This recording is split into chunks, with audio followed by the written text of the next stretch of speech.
বিয়ে কিংবা অনুষ্ঠান, ঘোড়ার গাড়ি একটা সময় ছিল বেশ জনপ্রিয়। রাজকীয় ভাব ছিল ঘোড়ার গাড়িতে।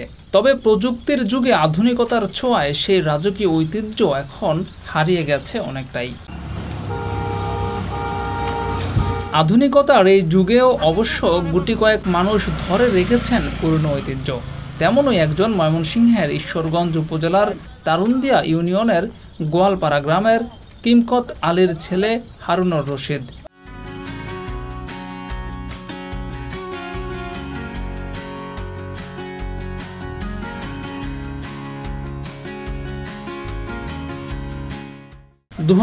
সালে শখের বশে কিনেছিলেন একটি ঘোড়া। সেখানে বর্তমানে তার ঘোড়ার সংখ্যা 2টি। শখের বশে কেনা এই 2টি ঘোড়া এখন তার জীবিকার মাধ্যম হয়ে দাঁড়িয়েছে।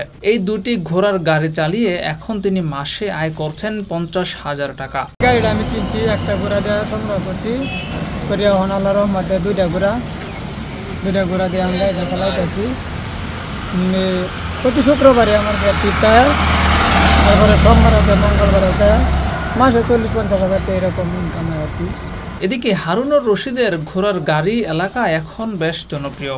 বিভিন্ন আচার অনুষ্ঠানে ডাক পড়ে তার ঘোড়ার গাড়ি দেখে আগ্রহ বাড়ছে স্থানীয়দের মধ্যেও। এভাবে ধীরে ধীরে আবারও আগের ঐতিহ্য ফিরে আসবে বলে প্রত্যাশা স্থানীয়দের। জিয়াউর রহমান, যুগের চিন্তা।